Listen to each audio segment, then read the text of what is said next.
नमस्कार, मैं हूं अजय। 7 बज चुके हैं। अब तक की सभी बड़ी खबरें आपको बताएं और आज की जो सबसे बड़ी खबर है किसान आंदोलन से जुड़ी है। 13वां दिन किसान आंदोलन का और कृषि कानून को वापस लेने की मांग पर किसान अड़े हुए, तो आज भारत बंद का ऐलान भी किया गया। राजनीतिक दलों ने इसमें शरीक किया था, राजनीतिक दलों ने इस बंद को बुलाया, मगर ये कामयाब होता नजर आया या नहीं आया?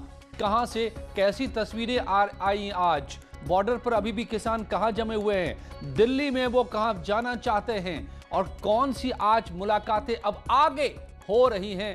तो मुलाकातों का सिलसिला शुरू हो रहा है नए तरीके से अब इस बंद के बाद। ये सभी खबरें हम आपको बताएंगे अगले आधे घंटे में। और थोड़ी देर में अमित शाह से मिलेंगे किसान नेता। केंद्रीय गृह मंत्री अमित शाह से करेंगे मुलाकात। ये इस पूरे आंदोलन में अब तक की सबसे बड़ी खबर है। पहली बार ऐसा हो रहा है कि सीधे सीधे देश के गृह मंत्री और अमित शाह किसानों से मुखातिब होंगे, किसान उनसे मिलेंगे। बैठक में 14-15 किसान नेता हो सकते हैं शामिल। अब से कुछ ही देर में यह बैठक शुरू होने वाली है। 7 बजे का ही वक्त मुकर्रर है, जो वक्त होने ही जा रहा है। 6:59 हो चुके हैं।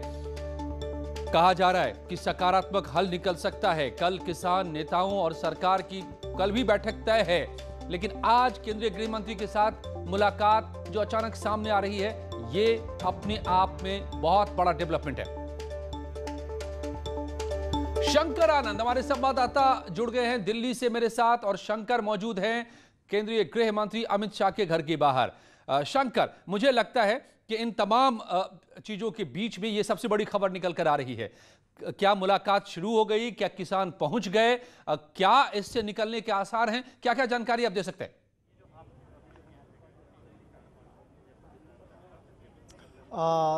जी अजय, इस वक्त मैं 2 महत्वपूर्ण खबर मैं देना चाहूँगा।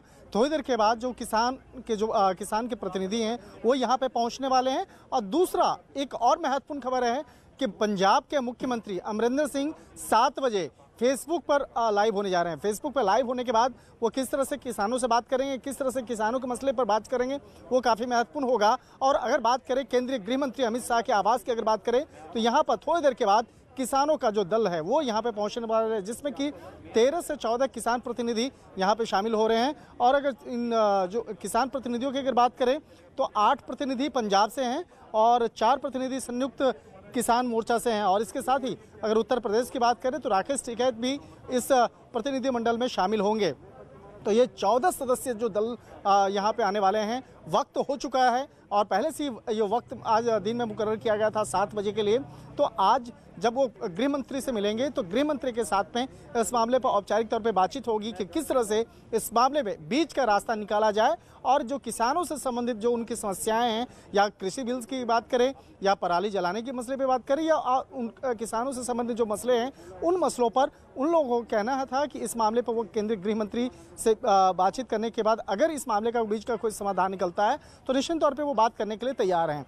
शायद इसी का तकाजा है कि वो किसानों का प्रतिनिधिमंडल ये अपने आप में मैं कहूंगा कि क्या इसको ऐसे देखा जाए टर्निंग पॉइंट के तौर पर, शंकर, कि अब तक कृषि मंत्री या फिर पीयूष गोयल बात करते रहे थे।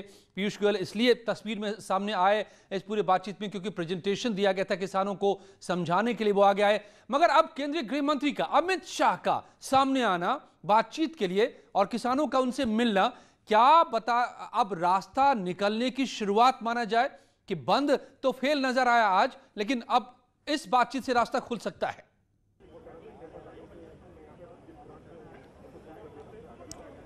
देखिए, किसानों के अगर मसले की बात करें, तो देश के प्रधानमंत्री पहले भी कहते रहे हैं कि वो किसानों के साथ हैं, आज भी हैं और कल भी रहेंगे। तो किसानों से संबंधित जो मसले हैं उसका जल्द से जल्द समाधान कराना एक बेहद आवश्यक है।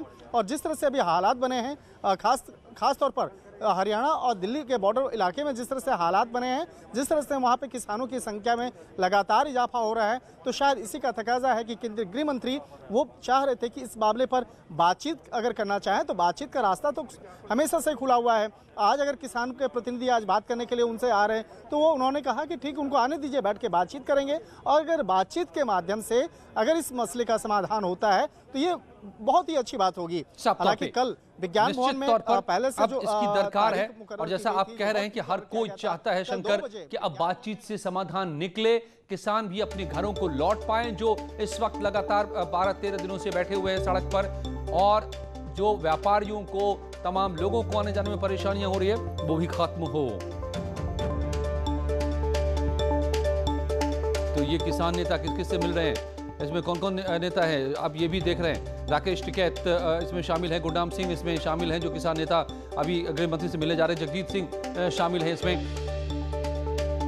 हनन मुल्ला किसान नेता, कौन ये तमाम वो किसान नेता, शिव कुमार। तो बंद से जो उम्मीदें थी वो तो नहीं हो पाया क्योंकि बंद बेअसर सा नजर आया, लेकिन अब इस बातचीत से रास्ता खुलेगा क्या और वो रास्ता क्या हो सकता है। आज महाबहस रात 8 बजे इसी पर जुड़िए मेरे साथ कुछ ही पलों में। लेकिन इस वक्त यह खबर अपने आप में परेशान करने वाली। पति शराब पीता है, इतनी आमदनी नहीं होती कि वो अपने बच्चे की परवरिश कर सके। एक दिन जब बच्चे की तबीयत खराब हुई तो वो उसे लेकर एसएन मेडिकल कॉलेज पहुंची। डॉक्टर्स ने तो इलाज करके बच्चे को ठीक कर दिया, मगर बच्चे की मां अब बच्चे को अपने साथ नहीं रखना चाहती है, वो उसे बेच डालना चाहती है। क्यों? देखिए इस रिपोर्ट में।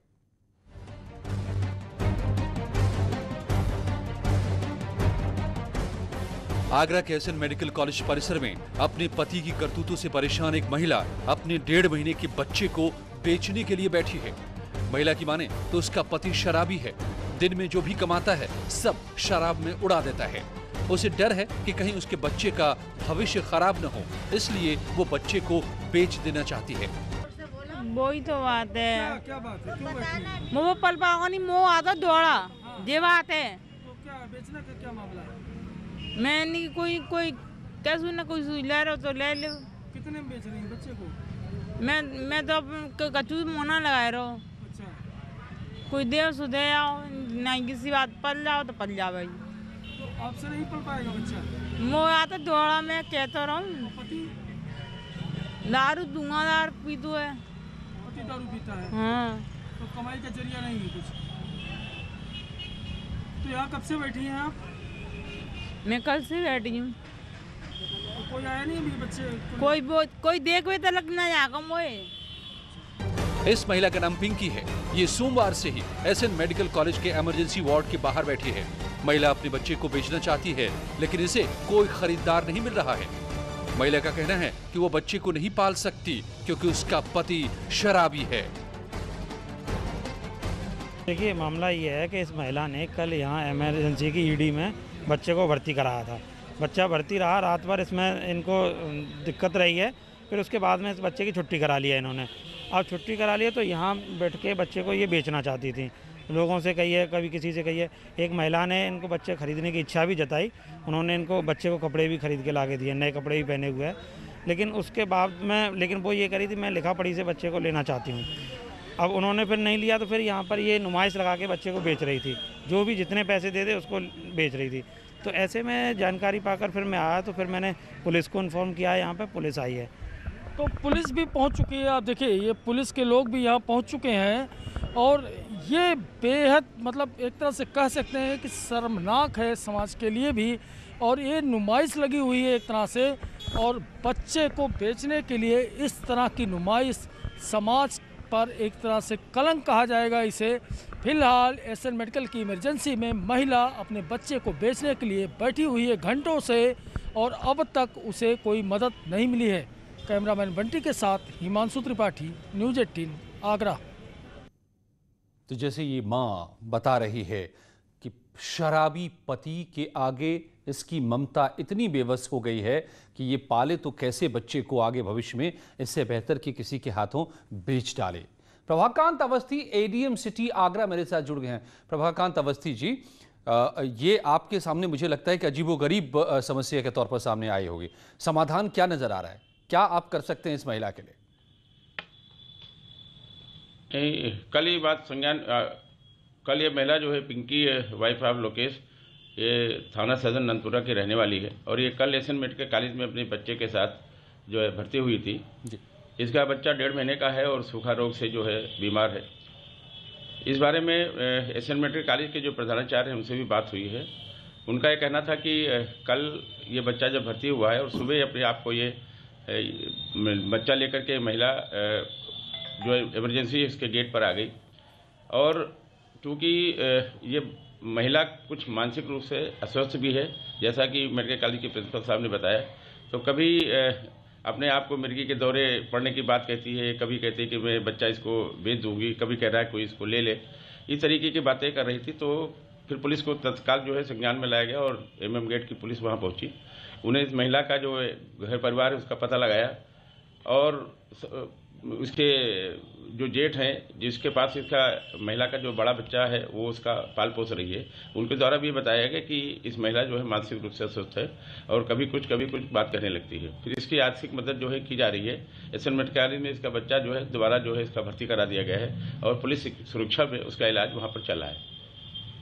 नहीं तो क्या बच्चा सुरक्षित रहेगा? बच्चे को ये पाल लेगी? बच्चे के साथ कोई किसी तरह की अनहोनी न हो, तो ये तय कर पाएंगे आप लोग? ये बच्चे इनके पति हैं, उनके बड़े भाई जो है वो आए हुए हैं, जो इनके ऑलरेडी एक बच्चे को पाल रखे हैं, वो उनकी साथ में है और पुलिस सुरक्षा भी साथ में है ताकि बच्चा जो है किसी प्रकार से बेचा न जा सके। और उसके जेठ ये कह रहे हैं कि जब ये स्वस्थ हो जाएगा तो उसको ले जाने की जो है वो अपने पास रखने को तैयार है। चलिए, हम उम्मीद करते हैं और आप इस चीज़ को ADM साहब प्रभाकांत अवस्थी जी सुनिश्चित करवाएंगे कि ये बच्चा महफूज रहे, जहां भी अपने परिवार में पहुंचे सबसे बेहतर है। और हर तरह से बच्चा महफूज हो पाए और उसका पालन पोषण हो पाए। ADM साहब, नहीं, बिल्कुल पालन पोषण होगा, सुरक्षित रहेगा और उसकी आर्थिक मदद भी जो है की जा रही है। धन्यवाद आपका। झांसी में दारोगा की पिटाई का वीडियो सामने आया है। यहां पेड़ की डाल तोड़कर युवक ने दारोगा की पिटाई कर दी, सरेआम दारोगा की पिटाई की। इसके बाद तो यहां हड़कंप मच गया। मंदिर पर कब्जे के मामले में पुलिस को एक शिकायत मिली थी। दारोगा की पिटाई करने वाले एक शख्स को गिरफ्तार कर लिया गया है। ये 5 दिन में दूसरी बार पुलिस पर हमला हुआ है। झांसी की ये तस्वीर आप देखिए, बरुआ सागर थाना क्षेत्र का ये मामला। कानपुर में एक वकील पर बदमाशों ने जानलेवा हमला कर दिया। बाइक सवार बदमाशों ने वकील की लाठी डंडों से पिटाई कर दी। वकील की हालत नाजुक है, उसके हाथ पैर में फ्रैक्चर हुआ है, सिर में भी गंभीर चोटें आई हैं। मारपीट की पूरी घटना CCTV में कैद हो गई है। बर्रा थाना, कानपुर के बर्रा थाना इलाके में यह घटना सामने आई।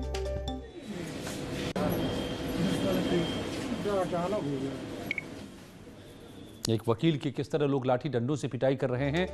वकील की हालत अब नाजुक है कानपुर के बर्रा में। आज हादसों का दिन रहा।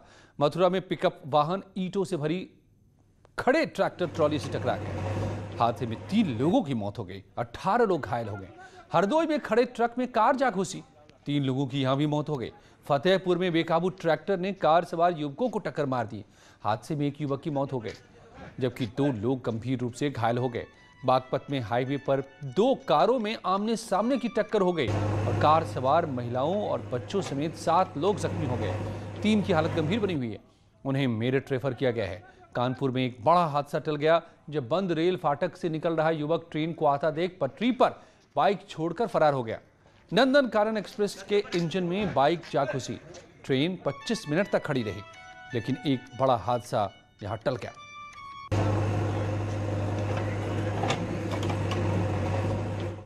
बहराइच में एक हाथ से लदा ट्रक बेकाबू होकर गड्ढे में पलट गया। ट्रक में बैठे हेल्पर की बोरियों के नीचे दबकर मौत हो गई। ड्राइवर ने कूदकर अपनी जान बचाई।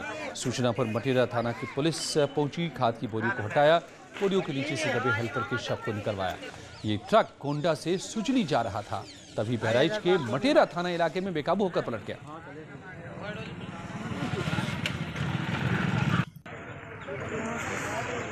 लखनऊ में चलती कार में आग लग गई। हादसे में कार सवारों ने गाड़ी से कूदकर अपनी जान बचाई। दमकल की एक गाड़ी ने आग पर काबू पाया।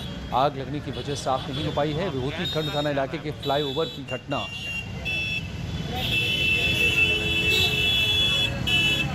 पलक झपकते ही कार आग के शोले में तब्दील हो गई।